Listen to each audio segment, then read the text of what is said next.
Plastic को कोई भी शक्ल, कोई भी रंग दिया जा सकता है।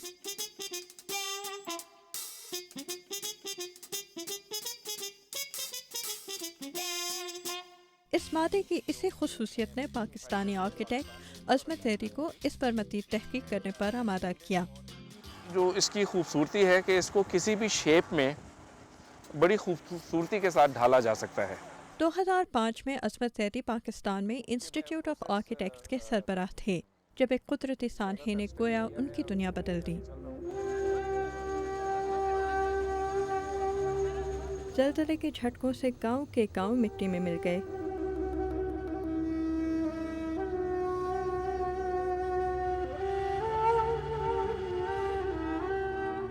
शहरों की शक्ल बदल गई। मुतासरीन की गोया एक मुसलसल कतार थी।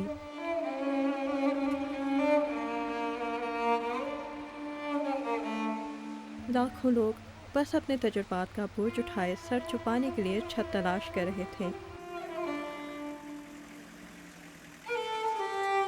तबाह होने वाली इमारतों में से एक मरगला टावर था, जहां कई रोज तक रेस्क्यू ऑपरेशंस जारी रहे।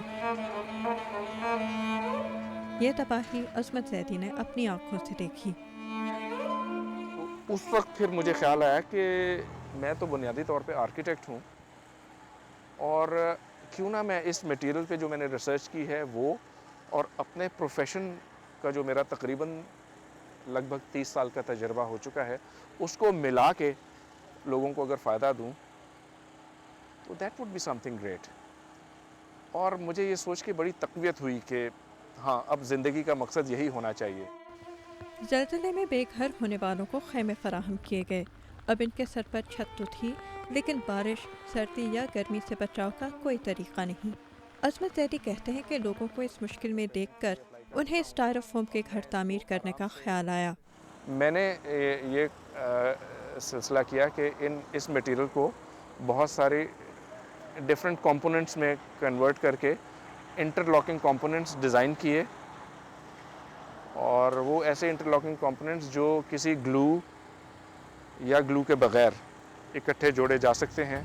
स्टायरोफोम प्लास्टिक की एक किस्म है जो बहुत हल्की फुल्की होती है, लेकिन इसे बहुत मजबूत बनाया जा सकता है और ठोस शक्ल दी जा सकती है। अजमत ज़ैदी ने इस मादे पर मबनी एक ऐसी इमारत का खाका तैयार किया जो मुख्तलिफ हिस्सों या पैनल्स पर मुनहसर हो, जिन्हें जोड़ना सिर्फ कुछ घंटों का काम हो। वो जो डिज़ाइन किए गए हैं वो ऐसे किए गए हैं कि they are easy to handle, और उसमें एक ही पैनल में छत भी काफ़ी हद तक इंक्लूडेड है, उसकी बुनियादें भी उसमें इंक्लूडेड हैं, उसकी दीवारें और दीवारों के अंदर शेल्फ्स भी इंक्लूडेड हैं।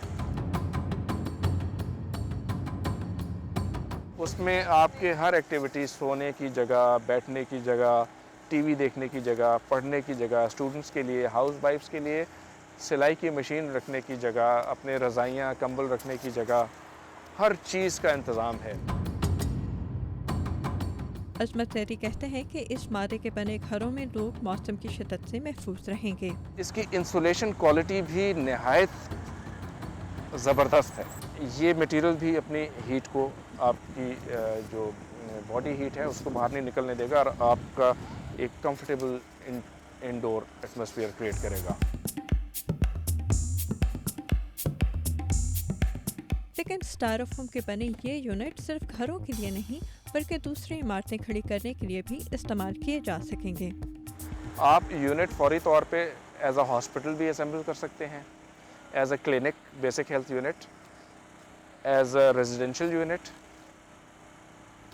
As a hostel, as a school, as any building, as office building, किसी तरह से भी आप इसको यूज़ कर सकते हैं, असेंबल कर सकते हैं। जैसे आप पकौड़ों में कढ़ाई में पकौड़े तलते हैं, आप डालते चले जाते हैं, वो तलते चले जाते हैं, उसी तरह की प्रोडक्शन इसमें भी पॉसिबल है कि आप एक प्लांट लगा लें और उस डाइज में से जो भी आपकी कंपोनेंट्स हैं वो आप सैकड़ों की तादाद में स्टैंडर्डाइज्ड निकालते चले जाएं।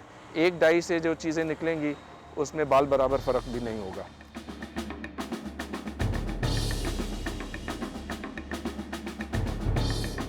लेकिन इतना कारआमद होने के बावजूद प्लास्टिक को अक्सर रद्दी या कूड़े करकट के ढेर में फेंक दिया जाता है। ये मादा इतना सख्त जान है कि वक्त गुजरने के साथ भी इसमें किसी किस्म की कोई तब्दीली नहीं आती। बाज़ जगह प्लास्टिक से तवानाई हासिल करने के लिए इसे तते आतिश भी किया जाता है, जिससे हवा में जहरीले मादे खारिज होते हैं। प्लास्टिक के ये ढेर समंदर और दरियाओं की आलूदगी में इजाफे का सबब बनते हैं और इंसान और बहरी जानदारों के लिए ख़तरनाक साबित होते हैं। आलमी सतह पर भी बहुत से मुल्कों को प्लास्टिक के इस्तेमाल की वजह से मुख्तलिफ मसाइल का सामना है। एक आलमी कम्युनिटी की हैसियत से सबसे बड़ा चैलेंज जो इस वक्त हमें दरपेश है वो ये है कि हम प्लास्टिक के इस्तेमाल के बेहतरीन तरीक़ों का पैगाम दूसरों तक किस तरह पहुँचाते हैं।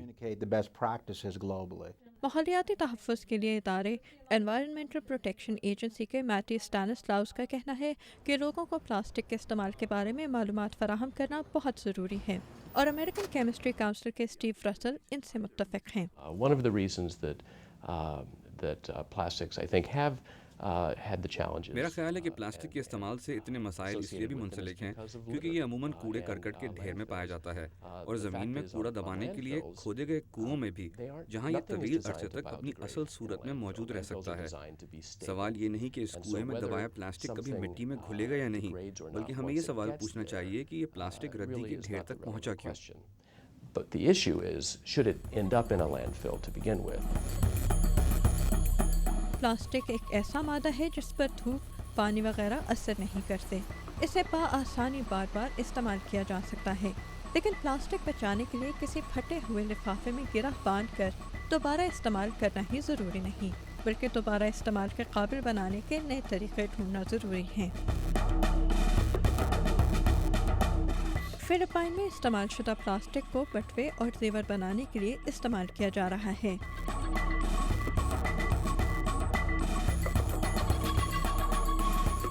ताइवान में प्लास्टिक और रद्दी के जूते बनाए जाते हैं। इसके अलावा इस्तेमाल शुदा प्लास्टिक को रिसाइकलिंग के जरिए एक बिल्कुल नई शक्ल में भी ढाला जा सकता है। सबसे पहली बात तो ये है कि हर किस्म का प्लास्टिक रिसाइकिल किया जा सकता है, यानी इसे दोबारा इस्तेमाल के काबिल बनाया जा सकता है। सवाल तो ये है कि इसे रिसाइकिल करना कितना आसान होगा, क्योंकि रिसाइकिल शुदा प्लास्टिक भी इस्तेमाल के काबिल एक चीज़ है। चुनांचे हमें सिर्फ प्लास्टिक को रिसाइकिल करने के अमल पर ही नहीं, बल्कि मार्केट में इसे रिसाइकिल शुदा मादे की मांग पर भी तवज्जो देनी चाहिए। प्लास्टिक का इस्तेमाल अब इतना आम हो गया है कि इसे तर्क या ख़त्म करना अब बहुत मुश्किल है।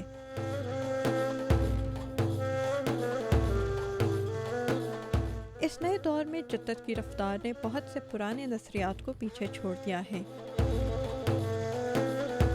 ये शायद वक्त ही बताएगा कि हम प्लास्टिक के इस्तेमाल के बारे में अपने नज़रियात बदलने में कहाँ तक कामयाब रहते हैं, लेकिन ये ज़रूरी नहीं कि प्लास्टिक हमारी दुनिया की कुदरती खूबसूरती की तबाही का सबब बने।